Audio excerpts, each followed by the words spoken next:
Hello everybody. Thanks for checking out my video. I'm John Slayton, aka J Slay, and I'm grilling. Take a look at this brisket I made. This thing was delicious. Watch how I do it. I'm J Slay, and I'm grilling brisket. Brisket day is always exciting. I picked this brisket up at Stew Leonards, my local one here in Connecticut. Just under 5 pounds. I've been thinking about this thing all week, just waiting for the weather to be nice, waiting for a time that I had, plenty of time to do this, because as you can see, it's a process. So as usual, I'm using my Doll Strong boning knife, the Shogun series, to start trimming this thing up, get it ready for the grill. You want to take the time to make sure you get this extra fat off, get off that silver skin. It makes a big difference when you're grilling. It makes a big difference with the seasoning, with it actually permeating the meat, with it actually taking that flavor in, because if you have the fat on there, it's just a waste. It's gonna miss the meat. So if you know how, if you spend the extra time, just trim this thing up. After trimming the top up, I flipped it over to check out the fat cap. I didn't really need to do anything extra. It came pretty well trimmed already. Since I was grilling the flat only, I decided to hit it with the injection. It's a good idea if you want to make sure it's not dried out. I used a beef broth with some Worcestershire sauce mixed in, primarily. And you can see that injection came out. That's alright. So, time to season. I used the AP seasoning from Killer Hogs Barbecue, Malcolm Reed, How to Barbecue Right. It's good stuff. I got it from him the other day in the mail, and I've been using it on everything. It works. Next thing we're gonna do is flip it over to the fat cap side. That's what I'm cooking up on, and we're gonna hit that up pretty good. Make sure you pat it down in there, get it in. And then I wanted to keep it simple, so hey, simply salt and pepper from my local grocery store. It's more Texas style, I guess. That's what I went for. All right, grill's smoking up. It's about 225 degrees, 10:15 a.m. I'm putting it on. I'm putting this thing on. Woo. Oh yeah.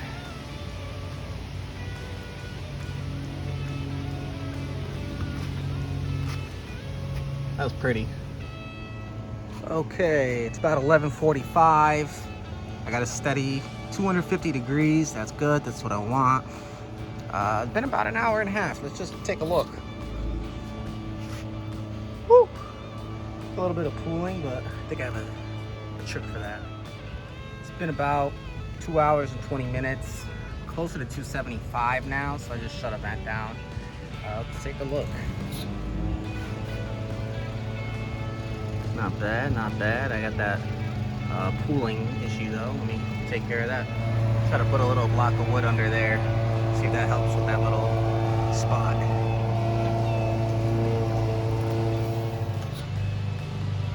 Just got a probe on there and an ambient temperature control. The Weber grill is hooked up to this, but they're right next to each other, so it's great. Let's do a little more of the pecan wood in there, get a little less smoke action before the 3-hour mark. Temp's creeping up on me to 275. I wish I had this problem yesterday. Shut down the vents in the back. Just got the one open halfway now. Thinking that'll bring the temp down. So 1 o'clock, the brisket flat hit 165 degrees of internal temperature. That means it is time to wrap it up, get ready for the next stage of the grill. So I got this new Pitmaster Reynolds wrap, heavy duty aluminum foil, and I saw a video online from T. Roy Cooks who said he learned it from Harry Sue, how to wrap anything up this way, kind of like a burrito. So that's how I learned it. Put some of the beef broth in there, not too much, sealed it all up. And back on the grill she goes. About 4 hours in, rocking that 250. I think it says it's around 195, but I'm gonna kind of probe it a little and take a peek. It's 230, temps are still at 250.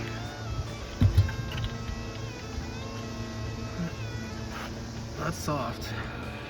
That was tender. Only 195 though. Oh, wait, no. Okay. That's a little tough still. So once you hit that 205 mark internal, it's really kind of just a touch and feel as to when to finish. You want to make sure that this thing is tender and not tough. The instant read thermometer has to kind of feel like it's going into room temperature butter. Oh yeah, that came right out.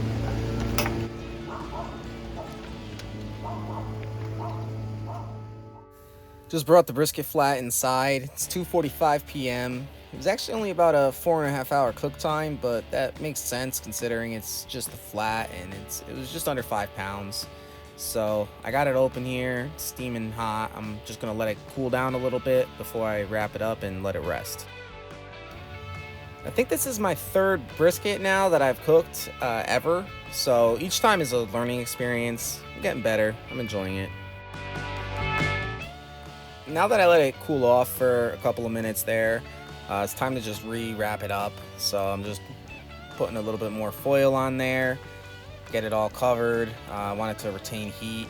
You want to let a brisket rest typically for at least 2 hours, although I've read online that if stored properly, you can let it rest up to 4 hours, but I guess it also depends on the size of the brisket. So wrapping this guy up and then gonna throw it into a towel. The towel is going to help insulate it, just retain that heat, and allow the juices to just reabsorb into the meat so it doesn't dry out. Dinner didn't end up starting till 7 p.m. so it turns out I ended up leaving it rested for 4 hours. So now I can say I did it. I'll tell you this, it wasn't super hot, but it was definitely still warm, so I was impressed. At last, time to slice this thing up and see what we've got. So I got my 12-inch Doll Strong Shogun Series slicer. About to have at it, see how I did. Look guys, look, I'm so excited. Look what I did. That's one nice brisket. It had a good smoke ring. It was moist. It was not dried out. I was happy. I did my best to cut this thing into as close to pencil thin slices as I could. Make sure when you do cut it, you go against the grain. That's super important. But yeah, I am really enjoying this new slicer that I have. It does the job. It's like cutting through butter. It was a great investment. I know I spent a little more than I should have, but that's all right, because I mean, look what it does there. This is great. Great product, and it's beautiful. Gotta respect it.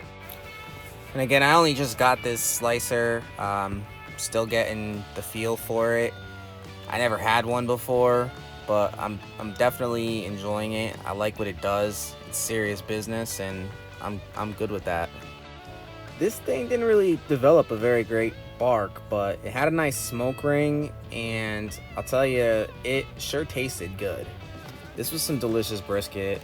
It was still juicy. That injection helped out. It wasn't dry at all. I was happy overall. While it was resting, I made this smoked mac and cheese. I also made a video about this. It went really well with the brisket, so check that out. Alright everybody, thanks again for watching my video on how to grill a brisket flat on the Weber Smokey Mountain. This is Jay Slay, I'm grilling. Make sure you hit that thumbs up button and subscribe.